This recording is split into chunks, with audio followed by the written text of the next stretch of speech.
Hey there, Halt and Catch fans. Welcome back to the Halt and Catch Fire AfterBuzz After Show. We're here talking about the season finale, episodes 9 and 10, Nim and Next. I reckon you'll stay with us in a second.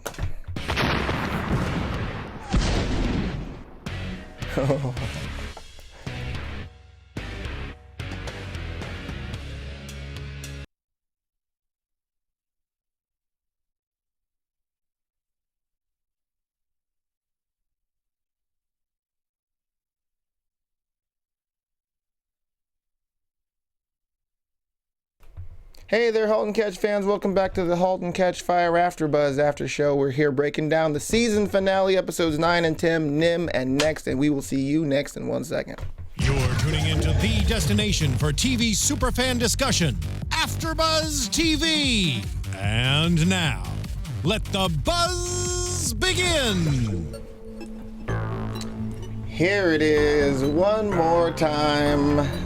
I don't know if you like this song at all. It's been hard to tell all season. Hey, my name is Isaac Johnson. You can follow me on Twitter at Isaac Johnson or Instagram, The Isaac Johnson. And I am joined by my dancing co-host, Amber Plaster, for the last time this season. Hey guys, my name is Amber Plaster. I hope the episode was as good for you as it was for me. You guys can follow me on Twitter at Amber Plaster and on Instagram at Amber Plaster. Yeah. Yeah. Now I would ask you how you felt about episode 9, but I think I can tell a little bit. I'm gonna guess your favorite episode this season. Can I just say I don't know what I've done to deserve in my life to receive such a perfect episode.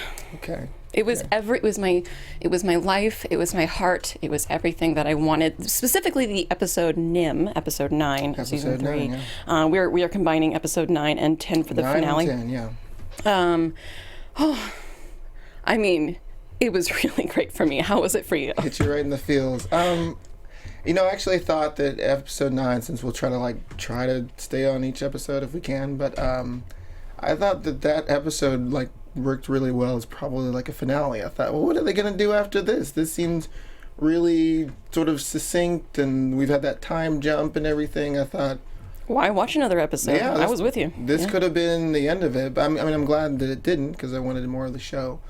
Speaking more of the show, about more of the show, we'll talk about it off top. But the show's been renewed for season 4, fourth and final season.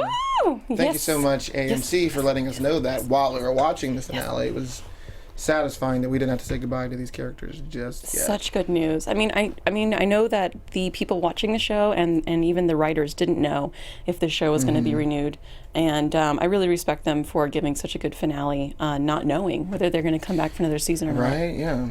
I mean, it's like they kind of left the door open at the end of episode 10. Completely. Which was cool, but also had that been the end, it would have been satisfying. I guess that's my question. With watching these 2 episodes, do you feel pretty satisfied in terms of characters or anything? I don't know if it would have been satisfying if it had ended with Joe not expressing his love for Cameron to Cameron. Okay. Yeah. Yeah. I mean, I guess I'm thinking probably more about episode 9 because they finally got together again. Oh, the end of episode 9, 100%. Yeah. The only thing that it was leaving out was kind of Donna, how she got there. We still don't know how they got divorced, and I really hope that they address that. Yeah, that's true. We don't know who kind of pulled the trigger, but I guess it was implied that Gordon did. Yeah, I was going to say based on everything we could sort of get from Donna in both episodes, but it seemed like she still got a flame kind of burning there for Gordon, and he doesn't really seem to realize it that much, but it seems like maybe he pulled the trigger, so maybe we'll find out next season if he found out about her secret. I mean, that would seem like something that could trigger the divorce. That could be it. They still haven't even said if he knows that, but I guess at this point, if their relationship feels like is over, he doesn't. It feels like it's water under the bridge. It feels like it's not relevant. She never told him. Or maybe she chose the job over him. I mean, when we open in episode 9, she's working for Diane's company. But do you think that's enough, though, for Gordon? Because he's already taken a back seat in the relationship in terms of career before, and that hasn't totally. I don't know. It's a good question. It's a good question. I don't know. I mean, I guess we don't have that information in terms of why he ended it. I'm curious to find out. But why, Gordo? Why? But okay, so we're in 1990 finally, which this is as 80s as I could be in my jean jacket and Marty McFly shirt. Yes. Yeah, that's a throwback Lakers jacket. Thank you. Yes, I wanted Lakers to wear the oldest thing that I had, which is a very 1980s Lakers bomber jacket, including a Casio watch from the 80s. Nice watch, nice jacket. Thank you. You're after my own heart there, Thank the Lakers, my Showtime Lakers. I hope everyone listening at home and watching at home right now is at least wearing the oldest thing that they own, if not something directly from the 80s. If not, I'm disappointed in you. A stern warning from Amber Plaster. Okay, so we're in 1990. Donna has gone back to her maiden name, Emerson, but she's partners now with Diane. It seems like Mutiny failed because they went back to the place later on, and the place is like, scrapped or It was whatever. referred to as Mnet. Yeah, and it was like the last-ditch effort for them before they, before Mutiny, I guess, collapsed. But Diane must have been pretty impressed with Donna to offer her a partnership. Something good happened there. Oh, yeah. I mean, I don't think that anybody could ever doubt that Donna or really any of the main four would not land at a job somewhere, land on their feet. And we know that Cam went to Tokyo, which actually makes perfect sense, for her to kind of forget about Joe and Donna being so far away, out of sight, out of mind. I'm not really 100% clear on what Joe did during that time. He's clearly hustling in some way, making deals. Yeah, well, it seems like he's gone away from being a public face, so he's sort of making deals like over the phone, I guess, so no one will know who he is. Maybe under the table. Maybe. I don't know. It just seems like maybe he got maybe a little fed up with being the face of everything. He was on Forbes magazine and labeled not a liar, but like a fraud or something like that. So maybe now he's just sort of gone to be a recluse. It seems like he knows a whole lot more about computers now too. He went to a conference on his own to learn about HTML, which comes into play later. And it does show, later in episode 10 when she's like, "Oh, you can't win. You have to read the bits and everything." And he's like, "Oh, I can read bits. I've just been letting you win because I'm a gentleman." And I was like, "Okay, look who studied." Yeah. And we see him earlier this season. You pointed out that he was really studying at community college. At community college. And I was like, "No, he's not. He's up to something." You're like, "No, I think he's actually legitimately actually going to school. He wants to know." So I was wrong. So let's talk about him and Cameron. This was very satisfying for these two characters. Let's talk about him and Cameron. Let me before we get there, I'll let you gush in a minute. But it was very satisfying to see the two of them together. I really like them sort of playing together at this Comdex thing that was back in season 1. Now they're back there again. They're even messing with the printer guys. Do you remember those guys from season 1? I do. Actually, it was really cool to see Lenny Jacobson, who plays one of the S printer guys. Yeah. He's actually a sprinter. It even sounds wrong to say sprinter. It's such a dumb name. He actually is the lead on a new show on the CW called Frequency. Okay. And so it's cool to see him come back for this recurring guest star. Yeah. I thought they both stayed in character from before. So funny. They both have a terrible delivery. And with this lighter, and we'll put your hand in front of it because those guys were so awkward in season 1. I was glad to see them being wrapped back into this. Bring it back. And I love that they go back just to mess with them. Yeah, I know. Which I like that's what I really enjoyed about seeing the two of them together. It just seems like they sort of forgot about everything that happened to some degree, and they were it was like a fresh relationship in a way, but also very familiar. Them even playing that game and sort of not really that interested in what was happening. They went off to their own sort of spot and talked. So great just seeing them be the coolest kids at the nerd party at Comdex. It was just everything I wanted in my life. It was just the best, most happy scene to finally see them back together and in their element and be smarter than everyone in the room and see them be making sexy eyes at each other. Ugh. Yeah. It was everything for me. So good. Everything. Well, also, so the minute that Joe finds out that Cameron's going to be there, and Donna comes to him I have this idea if you can just deliver it to her, which is smart that Joe's no, you got to talk to her if you want to talk to her. But she's going to be at Comdex, then I will be at Comdex because I want to see her. Even there was this... Were you surprised that Joe didn't even look at the facts?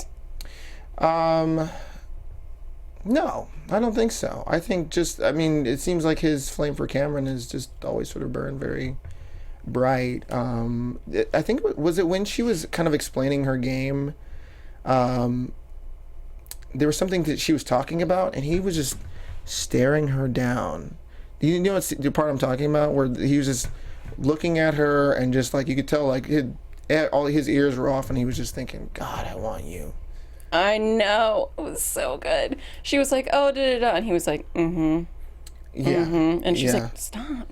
Yeah. Well, and... so good. I was like leaning closer, Joe. Which baller move, I'm going to say, when he comes up to her with the little parallax game.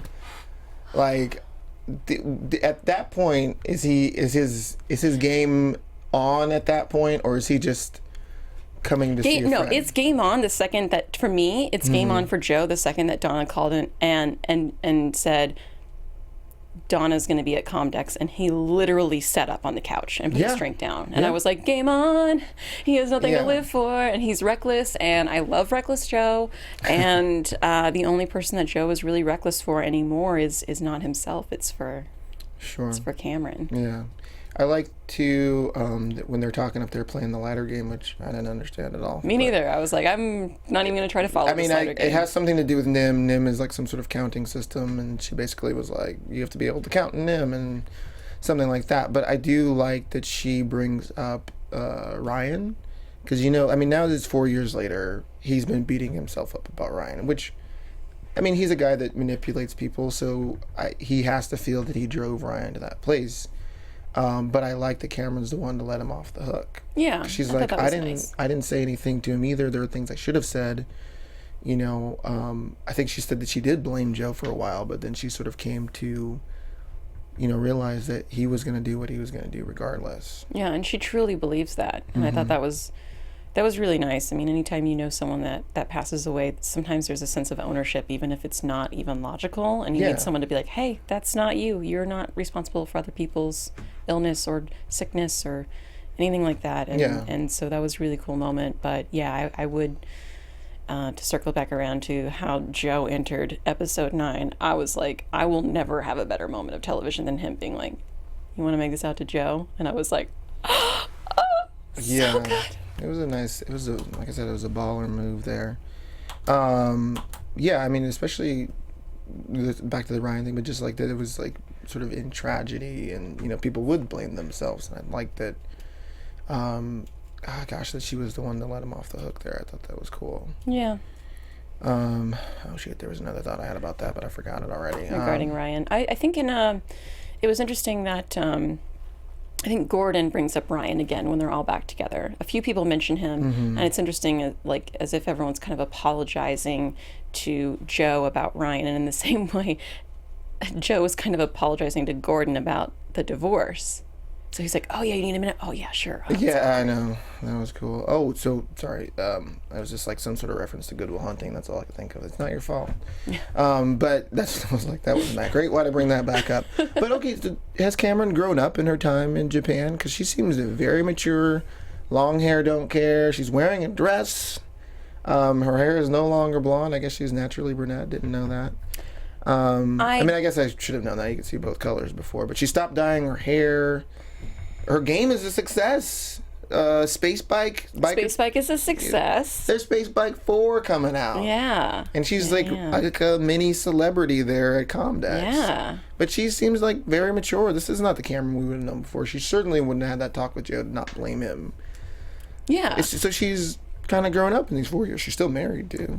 She is still married, Yes, barely, but she is still married. I think that she tried to do the right thing by everyone, and I think that she's realizing that this isn't really the life for her, but now she's like, do I commit to it? Or do I do this really radical thing where I break this man's heart who I actually do care about? And it's not reckless Cameron anymore, so I don't even know whether to wager on if she will leave him. If she'll leave town. Yeah, because she's not that reckless kid anymore. No, she's not. Season 1 Cameron absolutely would. Oh, Season 3 Cameron would, and up until these 2 episodes, which, thank God, I love the character, I love the writing. Thank God, like this girl has to get a clue at some point. Yeah, and she did. I mean, we lose 4 years here. We go from 1986 to 1990. Which was cool to see. I I think we both kind of had a little heart attack when we saw Windows 90 on the screen. Yeah, I know. Which I'm like, oh, it's gonna probably break down in like 3 seconds. They don't know. They're not used to speed that we are. Yeah, I know. They don't know. They're like, I once had to wait 30 seconds, or I don't know, I guess that would be us, but I don't know. They're probably like, it's so fast. It only took 2 minutes for that browser for to me to connect to America Online. Yeah, I know. It's cool to see all those references. But as mature as she is, she's still very upset with Donna about everything. Yeah, that she went was down. Deeply wounded by that. Yeah, Deeply. I kind of get that, but like Boz, I mean, I guess he talks to her in episode 10. But Boz is like, what did she said? Oh, I guess I wish I could remember. I have like 2 hours of TV in my brain right now, but there was something that she said, and he kind of was just like, she hurt you, and like maybe sort of subtly reminding her like, you kind of forced that to happen, and you wouldn't work with anyone. You made like unilateral decisions. I mean, he didn't say it in so many words, but it seemed like he's so good to be around Cameron. I just wish that they were around each other all the time. Yeah, I totally wish they were, but just so anyway, I don't know. Like, I would have thought if she can forgive Joe in this time, and yeah, I think he's probably done kind of far worse things to her in terms of manipulation. Why would she still be so mad at Donna? Or why wouldn't she have at least come to like? Because she was mad at Joe about Ryan. She was mad at Joe about things back at Cardiff. She was mad at Joe about everything with Mutiny in the first place, in season 2. It seems like she was able to forgive him in that time period, but Donna, no. Like, in 4 years, like, you can't realize that you were this person. I mean, if you're mature enough to kind of put those sort of impulsive ways behind you, can't you realize, like, well, yeah, I was pretty tough to work with? She does realize that, but she also, like she said to Joe, she was like, I wasn't wrong. Like, I wasn't wrong about Mutiny. Okay, yeah. And she's like, yeah, I might have said it in the wrong way. You might not have heard it in a nice way, but, like, I feel now more than ever completely vindicated about my thoughts about where Mutiny and Swap Meet needed to go. And Joe's like, yeah, I know. And so, like, I also think that not only does Cameron have an illogical, romantic, exciting, passionate relationship with Joe, which she doesn't have with Donna. Yeah. Filtering through her feelings, right? She also feels like Joe will at least listen to her, and Donna will be like, yeah, but Yeah. So I think that it's a different relationship, and I think that Cameron feels like vindicated because Swap Meet did die. Yeah, all of it died. I mean, I thought that the whole, like, that it didn't open up at the IPO didn't open up at that much money. I thought, like, okay, what's the start? But it'll, like, grow. And man, that thing died. I didn't actually think that would be foreshadowing for Mutiny. Yeah, I didn't think so either. I mean, because even, like, for Joe, she's like, you bring people together. Like, she hated him at so many points, in these seasons. Like, she's hated him, and she's like, you bring people together, Joe. And it's like, she's able to see past that. Yeah. But I guess she even admitted, she's like, I can't believe Joe's here, but I think it could be good. You can see her kind of trying to be fair about it. But I guess maybe you're right, though, because even as Joe has manipulated her and, everything in season 2 that happened, he's still been right, I guess. Like, he was still heading in the right direction. Whereas this Donna, is the problem with Cameron and Joe. Yeah. Is they're crazy, reckless, visionary geniuses. So sometimes they're right, but sometimes it's like sane people still can't listen to them. Yeah, well, and like you said before, they're sort of cut from the same cloth. So it's like, well, yeah, they're both crazy and visionary and really hard to work with, but they end up usually being right. And even though their methods are not kosher or whatever you want to call it, but like they end up being right. So maybe the fact that she's like, I was right, and that was my thing, and you took it away from me, or you forced it away from me, or something like that. But I don't know. It's really cool. Donna still cares about Cameron, which is why she wants to include her in the idea for the World Wide Web. Apparently, Al Gore did not create it. It was Donna Emerson, I guess we're calling her now. Donna Emerson. Does the name sound wrong to you? No, I just think that we haven't heard her maiden name before, and I thought it was a really beautiful way that they revealed that, what was it, Gold, Emerson, and something. Yeah. I was like, what? huh? Whose office is she at? She's Yeah, at I Diane's know. office? And then Who's later we Emerson? find Like, out that Emerson, and we're like, oh, that's how we find out she's been divorced. Right. But for a minute there, I thought, did she get married to somebody else? How long has it been? I for a second was like, because I remember in earlier episodes, Diane Gould's daughter was like, yeah, you know, like, even though she's a successful woman, she has to share a name with her ex-husband. Like, the name on the door is not even her own. And I was like, man, that's rough. So I thought maybe that sign was like something signifying Diane Gould's moving up in the world. I was like, maybe her last name's Emerson. Like, it didn't click for me. Yeah, I know. I'm like, what's Boss's last name? Definitely not Emerson. Yeah. By the way, they're together. I mean, they're not married. I love that they're not married. I love that they're just like being boyfriend and girlfriend and sailing up to Sausalito when they feel like it. Yeah. He's still retired and, you know, as far as we can tell, like, chilling. Yeah. That's all Enjoying the retired life. He's enjoying retirement. I mean, he's 20 years older than her. Yeah. She's still working, finally, and she's not tied down, and that seems to be what I'm just really upset that Diane Gould wasn't in the episode. I know. Neither episode either. We just heard Yeah. about her by name. Maybe do we hear her voice? Maybe. She better be the new Spider-Man, because I swear, Yeah. there better be a good reason why she wasn't in this episode. Well, I didn't really realize that. We've been robbed. Donna also still cares for Gordon. So they run into each other at that bar. Really cute. Very cute. I thought that was a nice little interchange between them with the whole, like, got rid of my ball and chain. And she's yeah, like, I I know feel like about somebody heavy standing on your shoulders. I know the feeling. But it was playful and kind of fun. It was super playful. It was a little flirty. It was a little like, oh, they get to kind of be old Donna and Gordon for a minute. Just to make fun of Homeboy, who's trying to settle a bet. You know? Yeah, that poor guy. In the middle, I love how in the middle the guy was like, I'll finish this later. And they both were like, bye. Yeah. Like, clearly there's something I'm not in on here. But was that when she asked Gordon about dating? Or no, that's when Michelle came up and was like, hey, I got us a table or something like that. You know, Gordon's date. Yes. And she got to see, and she's like, who's this? Fine. Yeah, well, just the look on her face was like, awkward. oh, you're actually here with somebody. It seemed like maybe she was just kind of enjoying that flirting there. I think she was. And was thinking like, oh, I don't know. It seemed like maybe she I think was, they both were.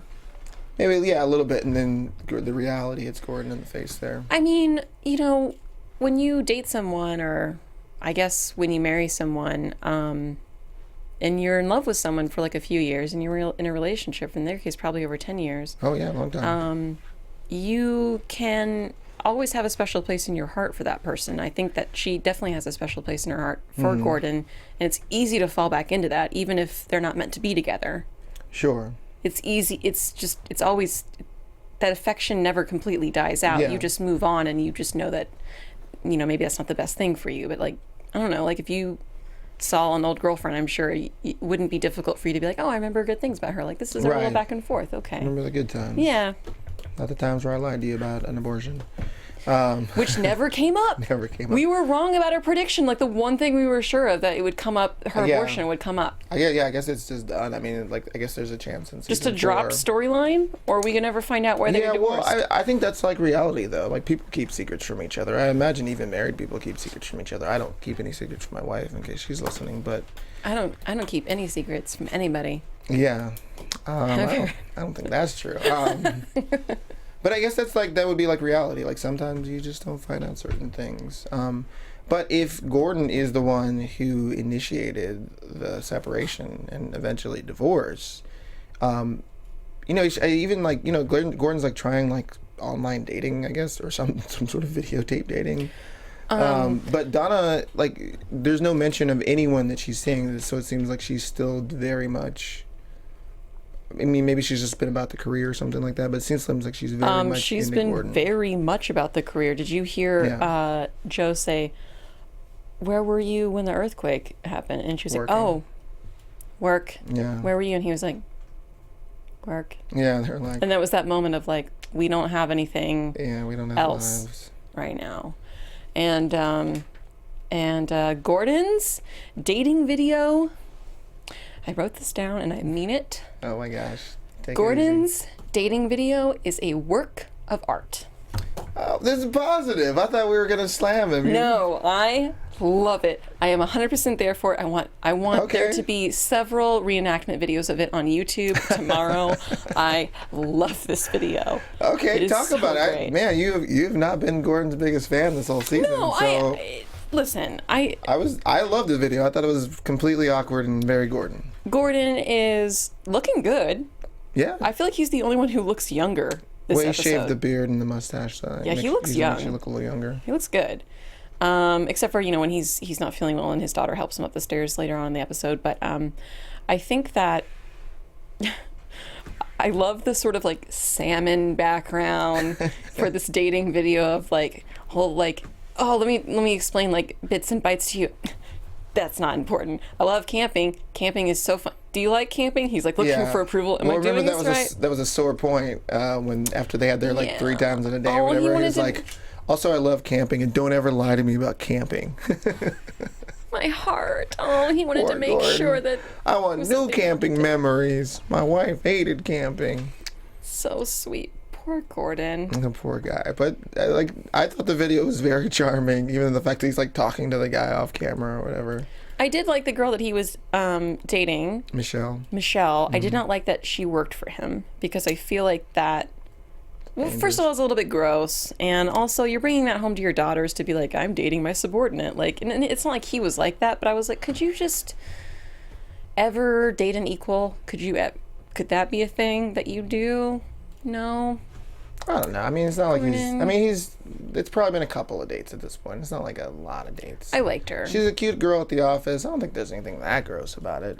She's probably a lot younger than him, seems like, but Yeah. But I don't know. She doesn't seem like a permanent fixture, so. No, I don't think so either. Joanie is not a fan of anyone or anything. She's fully 14. I appreciate 14-year-old Joanie. 14-year-old Joanie was like, all right, I'll take it. I mean, Just being sassy. I'll take it because her parents are divorced for who knows how long at this point, but she's not happy about that. Because the whole time I was like, man, how angsty can she be? She is this... Well, they've been divorced for max 3 years, so not very long. Okay, yeah, so like she's just like, I mean, obviously you wouldn't let it go, but she's as angsty as could be, and the only reason that I was able to tolerate it personally is because it was all just rooted in like her parents, and she wants her parents to be back together. I didn't take anything that she said seriously, where she was like, fine, like, I hate you then. And I was just like, don't listen to her. She's like Yeah. an angry child stomping her feet.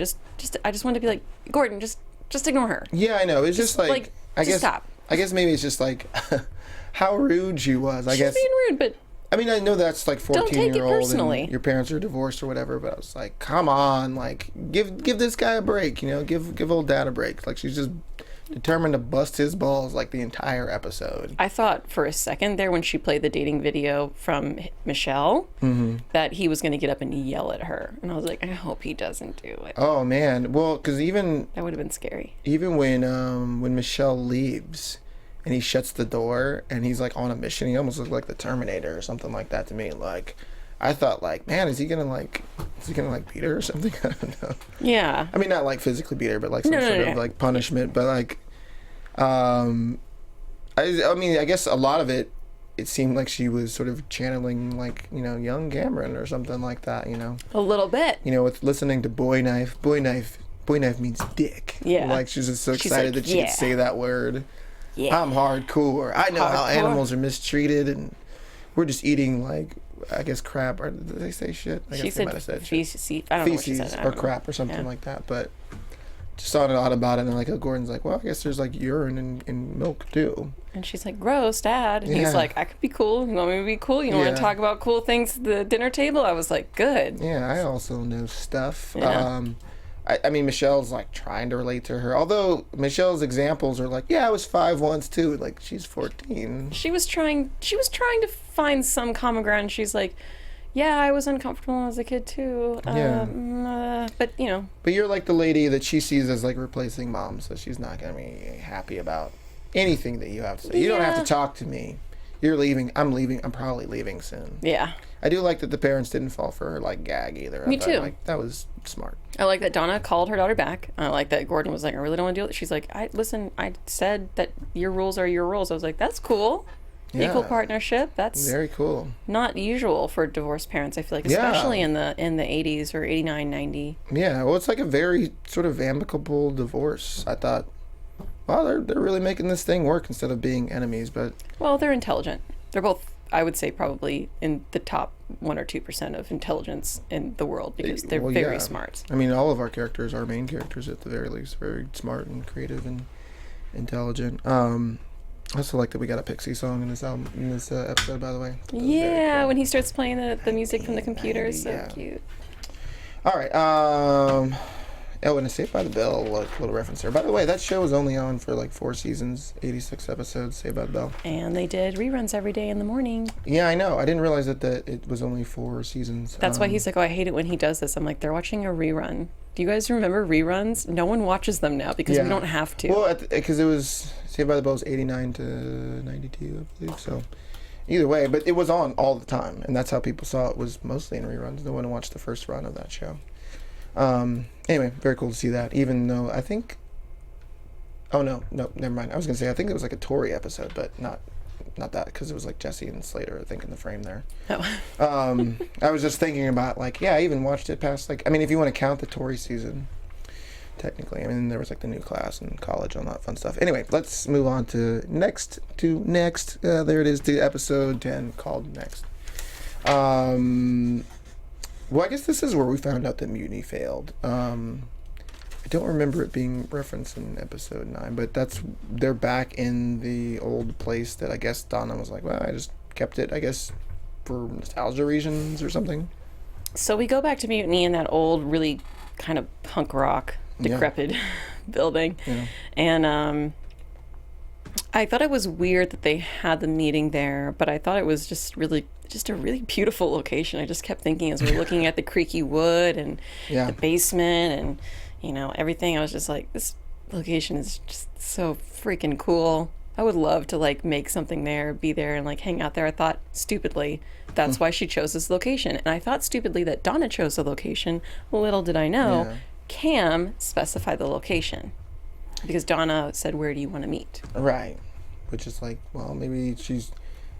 At the very least, Cameron is trying here, to sort of make amends with her. Because even in the last episode, which I guess we didn't talk about, but Cameron's like, why does she want to make up so bad? Like, why can't she just let it go, But at the very least, which I guess after Joe jogging her memory, let's say, she's ready to... She's ready to I like amends. That. I've never heard it put that way before, but we'll be using that from now on. Okay. Thank you for that. You're welcome. But she's like ready to kind of make up with Donna. So I guess maybe that's why she's like choosing, to meet at the old Mutiny or now Mnet and now Nothing headquarters. I hate Mnet. Ugh. Yeah, I know. It's just like it just reeks of like a last ditch effort to just... we can call it this and maybe people will still be into it. No, it's like when Foursquare became Swarm and they were like, we're still cool and not creepy and selling your location to everyone, and everyone was like, stop using this application, like we're not doing it anymore. Not doing it anymore. Which also I just realized that if the whole thing's gone, like we've had to say goodbye to all of our coders. Like they're gone, they're probably working somewhere else now. Our coders are gone. Yeah, I was kind of bummed. I mean, how I saw the news is... Oh, that's messed up. Yeah, how I saw the news first was Josh Hoover, who's Bodie on the show. I'm friends with him on Facebook. Anyway, I saw him posted, like, Season 4 renewed, and then I went and, like, looked up all the articles and whatnot. But then I thought, like, yeah, he's going to be on the show another season. Yeah. But I guess not. You're really like, congrats. I know. I think I might have written that. Sorry, well, Josh. I guess it doesn't mean that they can't bring back a few key players if they get their Yeah, maybe they could be working together. for Emerson, Lake and Palm, or whatever that... What were they working for? The internet? The World Wide Web? Yeah, they could be. Well, I was like, Donna's company, Emerson, Gould, Lake and Palmer. I think that's a band. I think it's interesting. What is this company that they're trying to build be? Amazon, Facebook? What is it supposed to... Oh, what are our leads like working on? Yeah. I mean, I think basically, because at this point we know that the net or the internet is still not for public use or commercial use is what they say. I guess NSFnet did work out for Gordon, which is kind of cool. Guy deserves a win, you know. Locally sourced. Yeah, it's not a big success, but it's still there. And people and businesses are paying for it and using it. Yep. Yeah, and he's got employees that he can date. But all the employees he could ever date, I guess. Yeah. This was the episode 2 where I was like, she's still obviously in love with Gordon. Donna is. She still obviously really cares for him. I don't know that she's like in love with Gordon. I think that she is.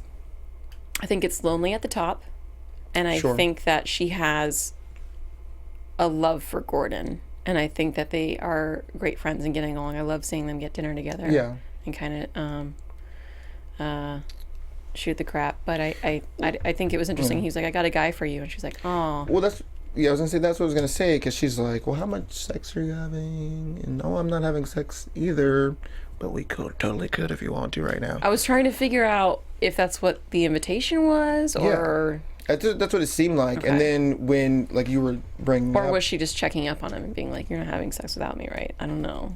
I think she wanted to know for personal reasons. Okay. Like, maybe if you're not with anybody and I'm not with anybody, we can get together. But like you're saying, like, when Gordon starts bringing up, there's a guy I can set you up with. It almost sounded like Gordon was talking about himself. It did. For a minute. And then he's like, no, he works for this and he works for me. And Donna's like, oh, you're really trying to set me up. So you've really moved on past this. Yep. That was that moment. But that she wasn't crushed. She was just like, oh. I don't think... It's been 4 years. Sure. But I don't know that she was like, crushed to no. But she did seem pretty disappointed. Like, oh. Yeah. I mean, they were flirting, and then they flirting again. They were super flirting. They're sort of, they're like making fun of, like, what was it, Cameron? Or no, Tom. What did they say about Tom? There was something really funny about him. Yeah, they said, hold on, I have to find this because, Gordon goes, you would never get a meeting with someone as important as Tom. And I was like, yay! We all hate Tom now. Yay! We're I don't on hate the same Tom, page. but Tom seems a little self-important. I don't hate him, but they clearly made a choice this season to make him a little bit more annoying than he was last season. And we all are rooting for Cameron and Joe. And, well, sorry, Tom. I mean, in some ways, yes. I would never root against somebody who's married to end their marriage. But I think that Tom works with creatives, but he is not himself really a creative. Him and Cameron kind of wrote that code together, but I think that I think that comment specifically about him is just that he sort of has made himself important. Yeah. I take meetings about video games every day, We can't have open source. We can't have freeware out there. And they're like, we can have freeware. Don't know if you know that Mutiny was freeware. And he was like, oh, it was? Yeah, it was. Which, low blow, Tom. This was my bone to pick with him. Throwing that thing about Ryan in Joe's face. Low blow, dude. That's gross. That was gross. However, he is very much on to something's going on with you and my wife. Something has already happened. I'm checking your computer and emails. I wonder why. Because Joe... First of all, I love the scene between Tom and Joe where Tom's like, hey, so you look good. This is weird. I'm smelling something weird over here. And Joe is so honest, which is why I think a lot of people view him as a villain, and maybe he is part villain, but he goes, thanks. Like, as if he's just giving a giant middle finger to him in the room, and he's like, yeah, well, he said you were having a real hard time, and then Joe kind of like snaps, and he's like, yeah, I was, but then your wife made it all better. And I was like, well, what he said was... or something like, I felt better since I reconnected with your wife. Yeah. Which I thought... He was like, talk to your wife. Them is fighting words. Yes, it is. And, I mean, I guess he could have meant that, reconnected, like friends. He said it just calm enough to be like, what? I didn't mean anything by it. And this is, we haven't really talked a ton about Lee Pace, about how amazing of an actor he is, because you really don't need to. It's very obvious. But, there was so much delivered on that line when he says, I reconnected with your wife. This is like, you and I are both actors, but this is like, you saw the thought behind that. Mm-hmm. Reconnected, it was like the dirtiest thing I think he could have said. It was the dirtiest line, and I loved it. It's a great delivery.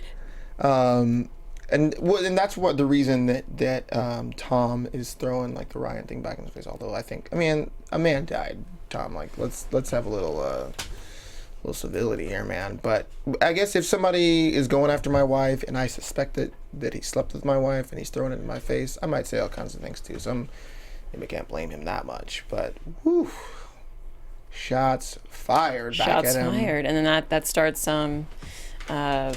Ryan going after Joe a little bit and disagreeing with everyone. And not Ryan. Hello, Tom. Yeah. Tom going after Joe, and we see. I almost didn't pick up on the fact that he was like, "Oh yeah, I had to use your computer because mine lost power." And then they so slyly show like Cameron right before the commercial break open up her computer, and you just see the power light, and she's like, "Huh, it's still power." Oh. Well, yeah. So quick. She knows that he's on to her. I'm actually shocked that she didn't just like go into the shower and be like, "Yeah, sorry." It's kind of a big conversation to have, I guess. But Cameron's superpower is just breaking the bad word news. vomit. Yeah, word vomit. That's true. Oh, by the way, I love Joe's like, wives don't get a vote, and that's what leads them to blows. I would have literally climbed across the table and like smacked him. Oh, he mean. Tried to wrestle him. I mean, eventually he falls through the floor there, and breaks his arm. But again, Tom is justified. He thinks he's sleeping with his wife, and he's basically telling him in not so many words. I'm actually surprised that when Cameron and Tom come back the next morning, and Tom's only going in tow because Cameron's there. He's like, totally doesn't want to be there, totally on guard. And she's like, great. And Tom's like, I was out of line. I half expected Joe to be like, no, you weren't. Like, giving him another sign, like, we slept together. I'm surprised that Joe was like, yeah, no, I was out of line too. I was like, okay. Yeah, I mean, if we want to get very technical with it, it's not really his news to share, I suppose. Yeah. He's not the one who's married him, but he's so reckless with Cameron. I thought maybe he might just be like, well, I love her. But maybe if he does it that way, it ruins it makes any it chance. Cameron's choice. Well, it ruins any chance that it might blow things up, and then things might not go well with Cameron. Yeah. If he does that. But her talking to Tom in the car, and him I just don't want to have any lies or secrets or something like that. I don't want to lie to each other, and I went through your computer, and that's what I was doing, and I'm so sorry for being dishonest. I'm like, oh Tom, you don't even know. And she's like, yeah, I love you too. Okay, bye now. What is going on in her mind? I mean, she's gotta feel some guilt for what she's doing to Tom, because he hasn't done anything to her other than love her unconditionally, which seems like, and invite her to Tokyo, which she had much success and cool experiences. Yeah, he got her out of that world. I'm surprised Tom held it together this long. Yeah, well, I mean, Truly. But maybe he always has that chip on his shoulder, though, right? He feels like he was somehow second choice. I could see that sort of being a thing, because she never really seems passionate necessarily about Tom unless we haven't seen it. We said before, it seems like he's convenient for. I mean, that's what the call that Joe made. Yeah, he's there and she's happy, but he's not the reason for her happiness, and he's got to feel that. He's a smart enough guy to at least figure that out. I just love them together so much. Just every time that she's explaining anything, Joe is like a lion watching his prey. He's like, yeah. Yep, listening to you, and I'm like, oh my god. Yeah. He just doesn't he doesn't let things go. It's just insane. And no wonder she went to Tokyo. She's trying to save her marriage. She's not looking at sultry, dark, and wonderful Joe every day, trying to be nice to Tom. Oh, poor Tom. Yeah. Poor Tom. Oh man. I'm surprised to see Gordon in health and in good, generally good. He's doing okay. I mean, energy? He said that he had some hard time getting up the stairs there, which was the one sweet moment. Joanie finally gave the guy a break, but. Yeah, I think that was important for us to see. She's not just terrible. I know. We needed that. Just hormones. But I like how Gordon is talking about the future can be different. I think, well, and also that's what I thought. Yeah, when he was saying that the future can be different, I thought that was a little bit of him sort of, we can do it different this time. Oh, that's 100% what he meant. That wasn't for the room. That was for her. Yeah. He landed that line on her. Yeah, that's true. He did look at her when he said that. He was like, it can be different. And the whole room was like, yeah, of course it can be different. And Cam's like, yeah. So good. Yeah. So good. I mean, that's like one of the best things about this show is, you know, I mean, sometimes you can get kind of lost in like details in terms of like what they were doing with the internet and all those boxes and the code or whatever. But it's the thing that Cameron said about Joe is like it's bringing these people together. It was so cool to see the four of them in the room together. But eventually, Donna is out. I think she says, which she's again sort of offering Cameron this chance and this opportunity. I know how good you are. She just wants to make up with her.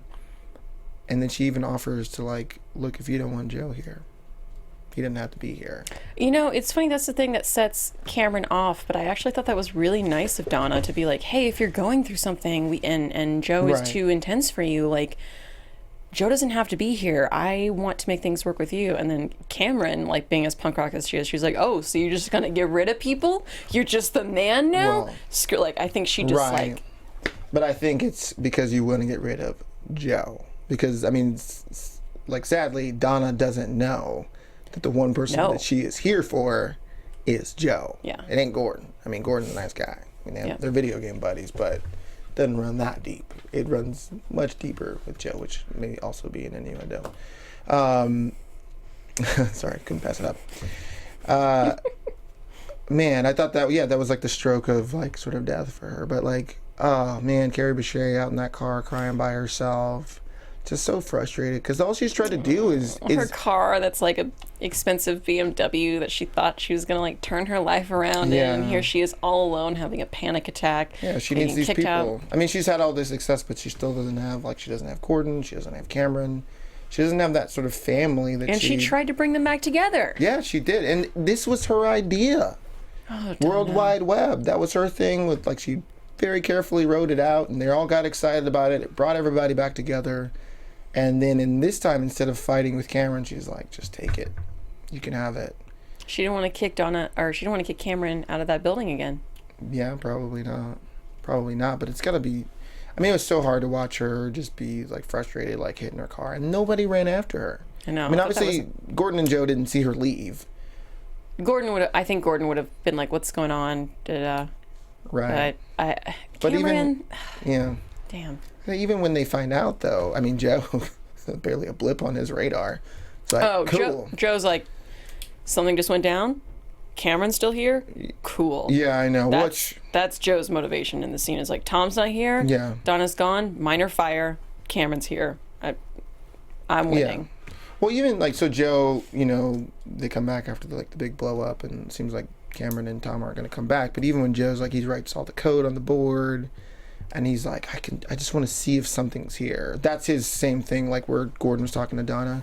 This is him, like, I just want to see if something's here, and he means with Cameron. I mean, yeah, he's probably excited about the idea too, but I think most of all, he wants her.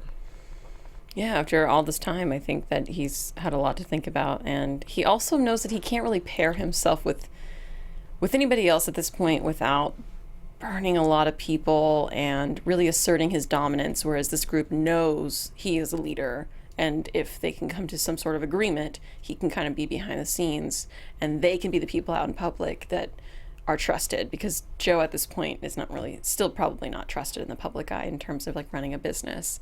So, I mean, he does have stakes in this project, the World Wide Web.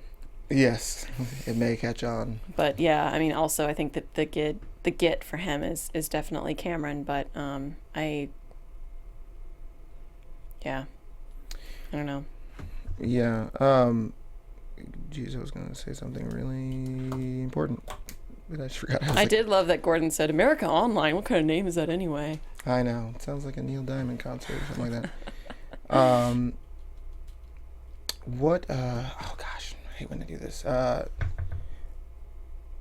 Okay, so Cameron came to Donna and said that I can't work with you. Yeah.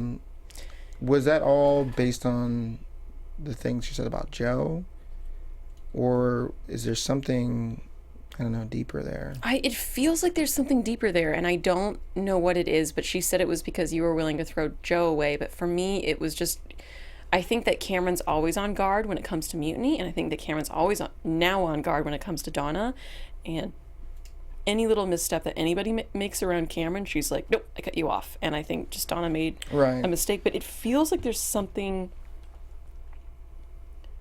deeper wounded in Cameron that maybe she's even projecting onto Donna. I don't know. Yeah, I mean, I'm trying to remember what she specifically said, but it did seem like she talked about like a deeper wound or something to that effect. But you know, I think that, I mean, even when they're writing on the whiteboard the first day, Cameron's literally standing off to the side like a dark horse in the shadows. Yeah. When Cameron walks in, she picks a place that is bad news for all of them, bad memories for all of them, and she stands off to the side. She's not committed when she comes in here. And she brings Tom. And everyone's like, what's Tom doing here? This is so inappropriate. There's no plus ones on this invitation. Yeah. Cameron is set up to be guarded from the start. And I think she was looking for any excuse to be like, no, this doesn't smell right. And Right.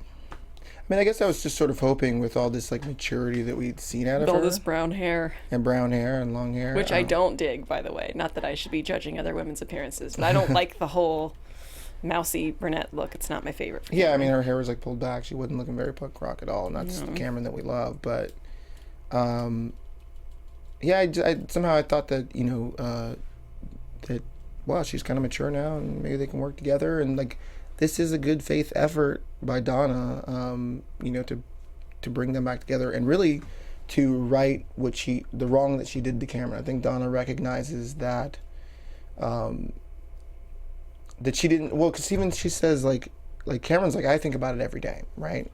And even Donna says something to that effect, that she thinks about it often, and it seems like she still feels gross about how everything ended. So I think all of this stuff is, you know, I don't know, but it just, because she was trying so hard to bring them back together, I thought maybe Cameron would be kind of on board with it, but she's like, I can't do it. What's up? I just looked at our live chat, and one of our brilliant viewers pointed out that Tom was there near the whiteboard, and she suggested, what if Tom goes on to build MySpace?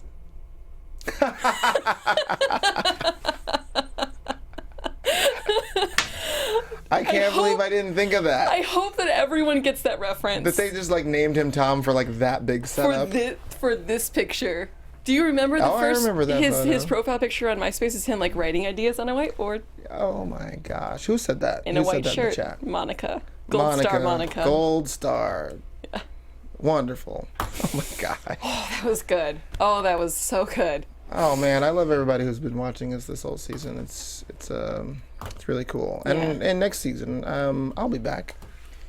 Yeah, I'll definitely. I would love to be back for the 4th season of this. Hopefully, they will be filming it and airing it soon, because I just want to see more of it. I know that we kind of came to a good end here with episode 10, but I could keep watching this show forever. It's just so fun, even when things are going right.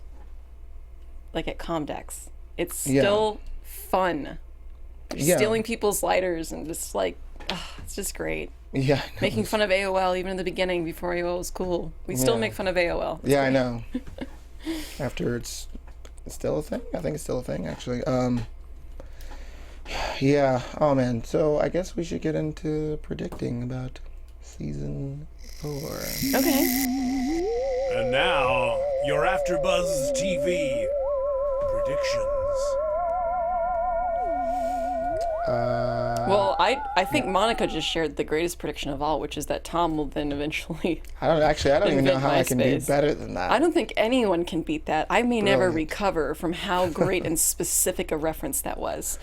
Gold star all around. My prediction for season 4, now that we get one. Yes, so glad. Thank you, Cantwell and Rogers.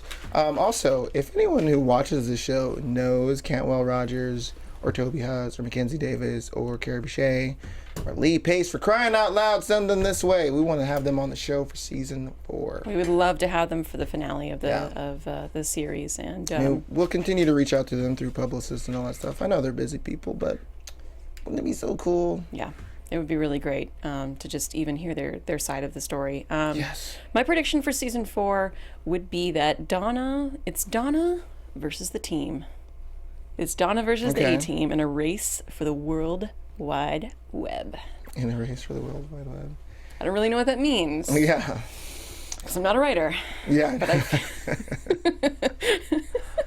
I feel like that's it. That's very likely. I was kind of wondering, I thought, okay, well, so Donna has effectively been pushed out, which puts her kind of in the same position that Cameron was in a couple episodes ago.